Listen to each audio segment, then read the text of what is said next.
All right, what's up, guys? You're in the inner sanctum right now, okay? This is my bedroom. I'm not gonna give you the grand tour of this place, but I did wanna show you, I've got my Sanderson shelf in here, and boy, is it sweet. If I do say so myself.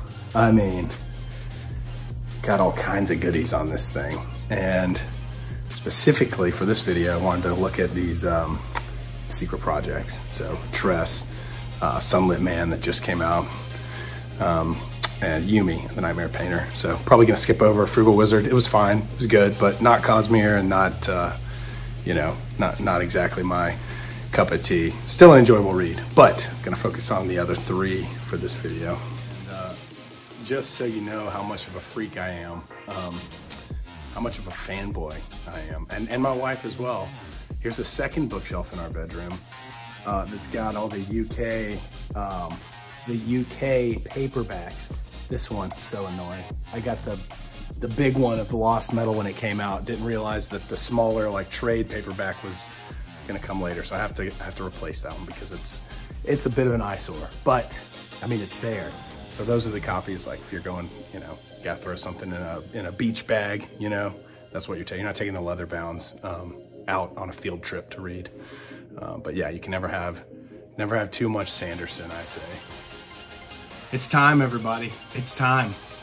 It's time to get into some Sanderson. Okay, it's time to break into it. I think I've kind of hidden it from you in my videos up until this point. I'm a huge Sanderson nerd, and I love it so much. And the Year of Sanderson has been just so awesome, so much fun. Got the last book, Sunlit Man, last month, and it is a banger. It is so good. But I just thought I'd show off, take a video to show off 3 of the secret projects that are specifically related to Cosmere. So not showing Frugal Wizard in this video, just gonna keep it Cosmere related. So Frugal Wizard's fine, but these, I mean, so good, so tasty, so Sanderson. So here it is. Here's number 1, Tress of the Emerald Sea. 10 out of 10. This book is so incredibly good. Brandon Sanderson, illustrations by Howard Lyon. This book is gorgeous. Okay, you can. I think this thing's still for sale on the Dragonsteel website. You should go get a copy for sure. I'm just telling you. You should read this book, whether it's on a Kindle, whether it's, you know, the kind of mass market version, or whether it's this Dragonsteel version. I don't care which one you read, just read it. But you have to own this. I mean, this is just a beautiful, beautiful book. And for like 60 bucks, I mean, come on, people, $60. It's amazing. Here's just the prolific writing of Brandon Sanderson. Look how many books, just so much. The man pumps out books, and he pumps out good books. I mean, quality.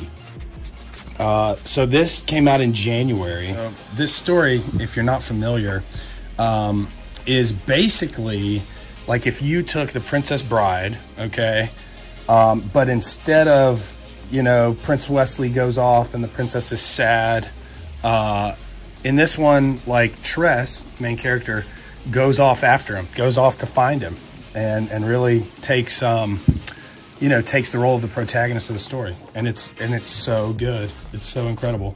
I'm gonna flip through and show pictures, by the way, so if you don't want the spoilers, you might want to just skip this. You might not want to see the pictures, but I'm showing them off because it's just so gorgeous. I mean, this thing's printed in 2 colors. You can see the green. You got the drop caps at the beginning of the chapters, which I'm a big sucker for. I think it's gorgeous. You know, many of the illustrations throughout are this like kind of ink printing in the 2 tones, the kind of green and black 2-tone printing. But then you also have a handful of pictures that are like this glossy, that are this glossier page type. And they all look great. They're all phenomenal. Another cool thing, you'll notice the vines in these chapter headings they're getting bigger and crazier, like as the book goes, right? Like it starts off with just a little sproutling, just a little seedling sprouting up, and it starts getting crazier and crazier. I mean, just little details like that. So fun, so cool. So great to find, you know, and dig into. Picture in here. Oh yeah, big spoiler picture here. Spoiler alert, but how cool is this? I mean, you definitely, I don't know, you don't have to have read anything really, but man, it helps if you've read Elantris, if you've read, you know, the Mistborn trilogy. Good Lord, you got to read Mistborn, but we'll get into that later. Okay, so Tress, I mean, the lowdown is, it's like a fun fairy tale, okay? It's like Princess Bride, swashbuckling adventure on the high seas, not normal seas, by the way, very special, special seas, but yeah, it's like great standalone story. You know, if you like sort of fairy tales like Treasure Island and Princess Bride and things kind of like that, I mean, this book, you're gonna love it. It's so fun. It quickly became one of my favorite Cosmere books, just to, you know, like if I was just gonna say, oh, I just want to pick up like one book that's kind of a light, fun, easy read. I mean, I think I devoured this thing in like a day and a half, tops. So yeah, Trust the Emerald Sea is a big recommendation for sure. Yeah, and really you could come into it with any level of previous Cosmere readings, I would say. I mean, there's not really a ton of spoilers or things that, you know, you need to know from other books to be able to read this and enjoy it. So I think that's a great thing about it. Okay. And then we've got Yumi and the Nightmare Painter. What a cool cover. The foiling looks so great. Yumi and the Nightmare Painter. Oh, it's just so great. The production value on these books is just top notch. I mean, they knocked it out of the park. I'm telling you. So good.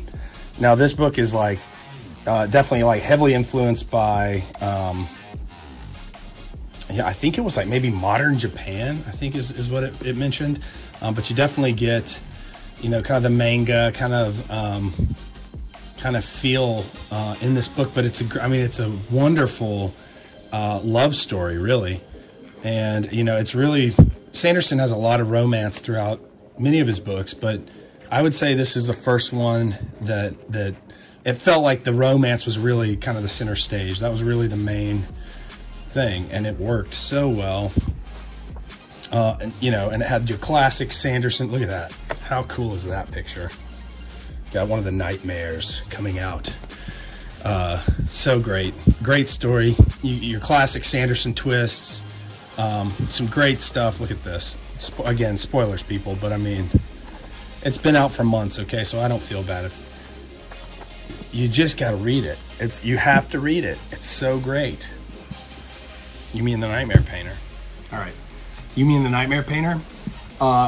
It's another great one. I mean, I think I said before, great, like, kind of love story that comes out, but it also explores a lot of themes of, you know, of others' expectations of you, and how do you live up to those, or how do you, you know, how do you cope with disappointing other people? And, you know, that was a theme that really resonated with me, and I really enjoyed that exploration, you know, and just some great writing. So, yeah, Yumi and the Nightmare Painter is great. I would say of these three, this one is probably number 3 for me. It's probably, gosh, okay, this is probably number 2 for me, because Tress and Sunlit Man are kind of tied for number 1, so I'm gonna cheat, okay?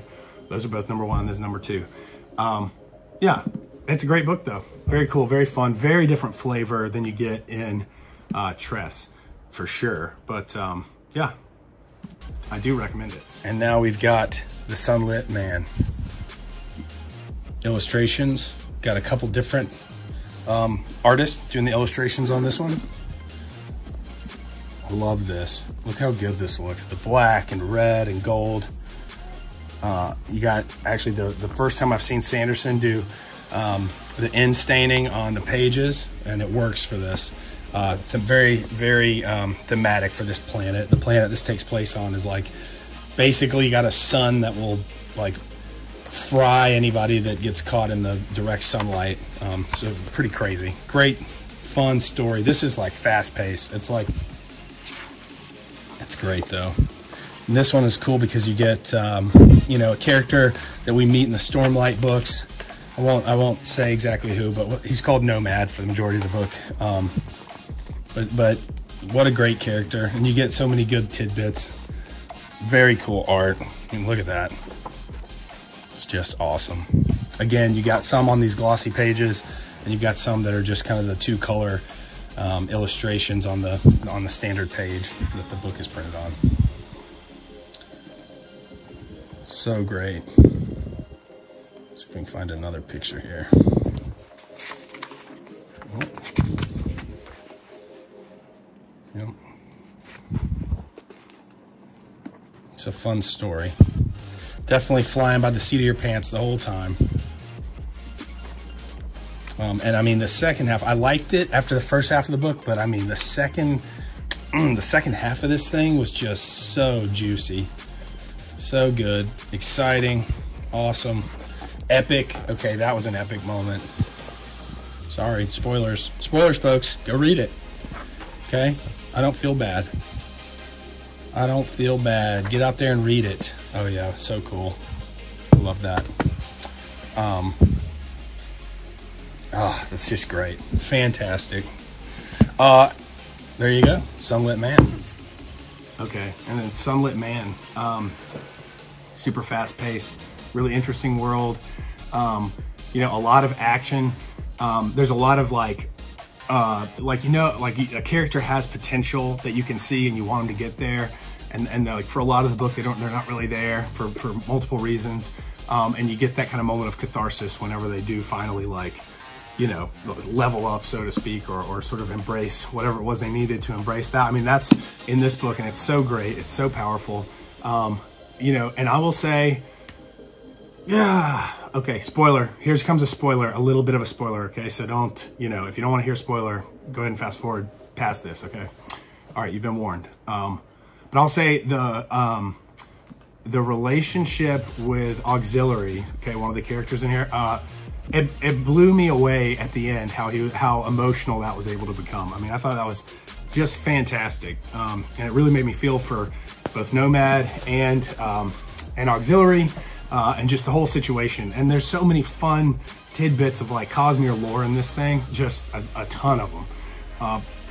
Maybe more than the other books, because I mean, Nomad was, again, spoiler people, keep going if you don't want the spoilers, but Nomad and Hoyd had a relationship, okay, and Hoyd is like, you know, he's got his fingers in all kinds of different things around the Cosmere, so there's a lot, you know, you almost can't mention him without having some fun tidbits and factoids and things that come out of the Cosmere. So the other really interesting thing about this one is, as of right now, the Stormlight Archives are only published up through book number 4. So there's the 5th book that's coming out, I believe next year, I think next November.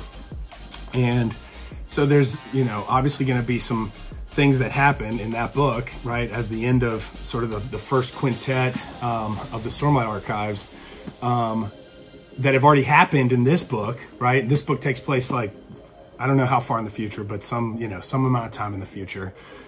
And so book 5 has already happened, and there's characters in this that are, you know, or character in this that that are impacted by that, and that would have lived through that and know what's going on. So there's like these super tasty little references and things that get said, and you're like, oh my gosh, like what does that mean about book 5? Like what's about to happen? So just adds to all the hype around Stormlight book 5 that's coming out. So yeah, it's a great read. Check it out. So there you go. Overall, the Year of Sanderson's been incredible. The secret projects, all of them are incredible. I highly recommend it. If you're not already a Sanderson fan, I've got more videos coming. Don't worry. I've got more videos coming of kind of where you should start. If you have your heart set on starting in the Cosmere with one of these books, I would probably Tress would be my recommendation. But ultimately, I wouldn't recommend you start in the Cosmere with any of these. You know, probably Elantris or Mistborn, Arrow 1. Would probably be my recommendation to you. So, but anyway, just wanted to give you guys a look at these. The books are fantastic. The quality is so good. Frankly, I would pay a lot more than $60 for these books. So I think the value's there, and definitely worth it. So whether you're already a fan of the Cosmere or not, if you're a fan of nice books, which I think if you're watching this video, you probably are, these qualify. These qualify as nice books, but even better, they qualify as fantastic stories. Phenomenal. So Sanderson has really honed his craft, and you know, he had the biggest Kickstarter in history for a reason. He's got a huge fan base, and I'm one of them. But it's for a reason. He's very good at what he's doing. So anyway, thanks for joining, guys, and I'll see you on the next one.